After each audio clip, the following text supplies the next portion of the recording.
This is my answer to question set number 3 for the Dr. Wiki's midterm exam.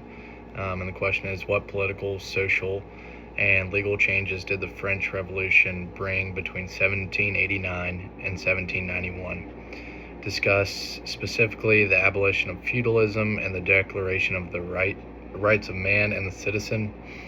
In what ways did the practice of the moderate revolution fail to match the state's ideals of the French Revolution? And then, in my opinion, why did the revolution turn radical after 1791? Okay, so basically between 1789 and 1791, the French Revolution completely changed France politically, socially, and legally.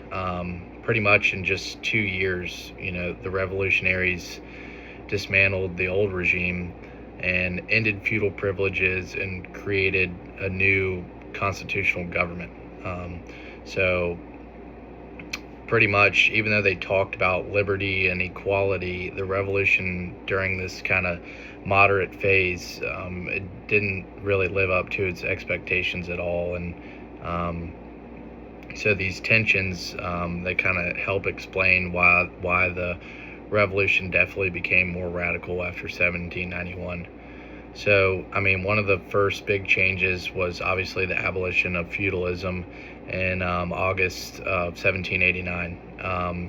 And before the revolution, France was divided into these 3 estates, and the nobles and the clergy, they had special privileges.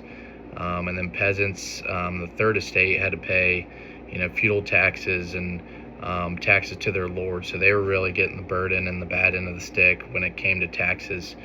And reading through William Doyle in the Oxford History of the French Revolution, the night of August 4th was a turning point because the National Assembly formally ended these feudal rights and noble privileges, and this meant that legally all citizens were supposed to be equal before the law now. And this change is also seen kind of in Mason and Rizzo's in the French Revolution, which is the document collection that we read through, and kind of shows how serious the assembly was about destroying this old system. And feudal dues, special taxes, and inherited privileges was pretty much just done. It was completely abolished.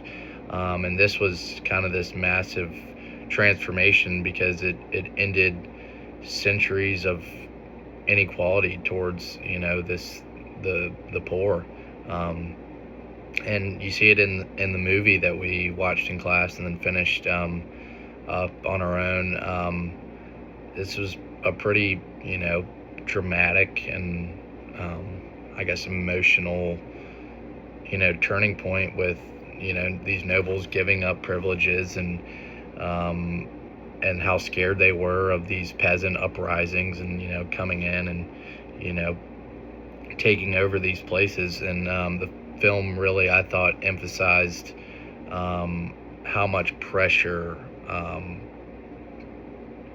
was kind of pushed the assembly to act very quickly, honestly.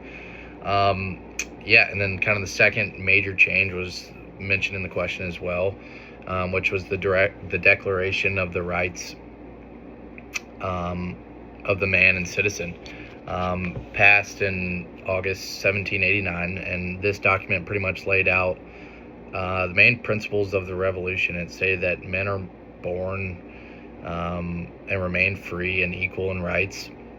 It also declared sovereignty belongs to the nation and not just the king.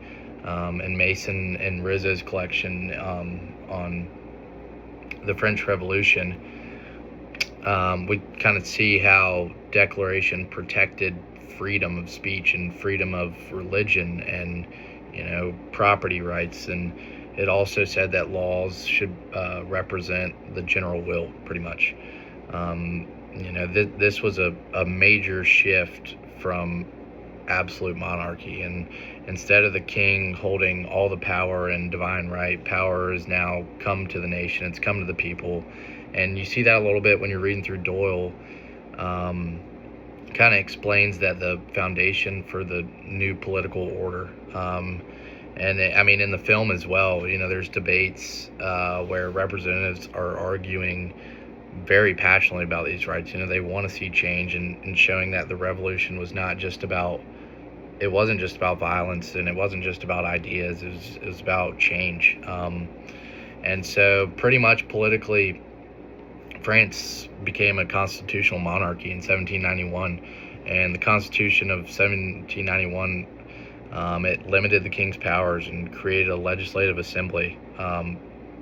The king could no longer rule alone, essentially, and laws were made by elective representatives, and this was just a major political transformation, because France moved from absolute monarchy to a system with, there's now a separation of powers, and you have these elected representatives that are voting on these new rights and laws. And they wanted to maintain stability, and so while they promoted equality, they also kind of limited it in practice a little bit.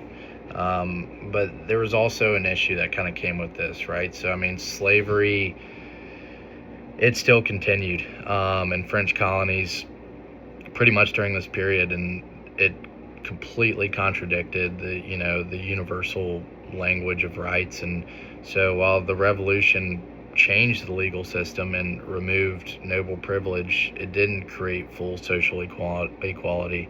And I remember there's a scene in the movie, I'm not sure where, but you see this, and it was I forget who was talking about it, but he was saying it's a year later and still nothing's changed. And it's true. I mean, it just, the moderate revolution kind of stopped short of, it didn't completely change society.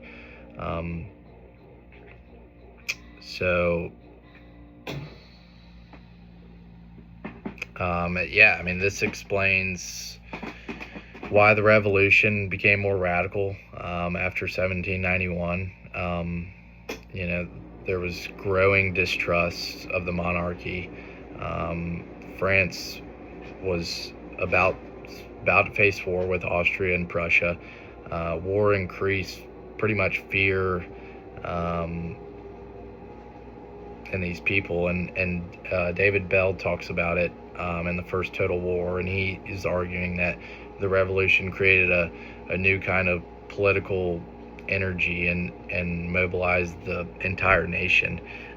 Revolutionary ideas became intense and emotional, and war made everything more problematic and extreme and scary, and politics became kind of linked to this sort of survival a little bit.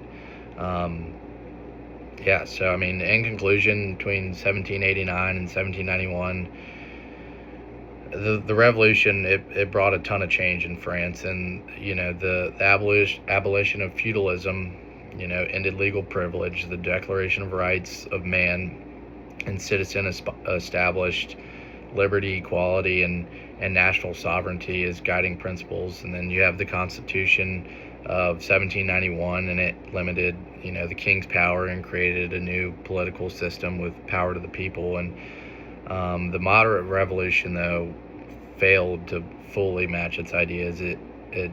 Because political rights were still restricted, and women and enslaved people were excluded from all of this, and economic equality still remained, unfortunately.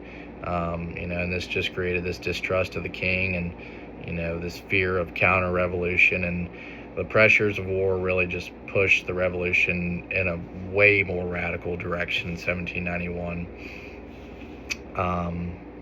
So I mean, that moderate phase kind of just laid out the foundation in a way, but it also just created a bunch of tensions that made I mean, the radical change, I think it was pretty much inevitable that it was going to become more radical. So, yep, that's all I got, and thank you.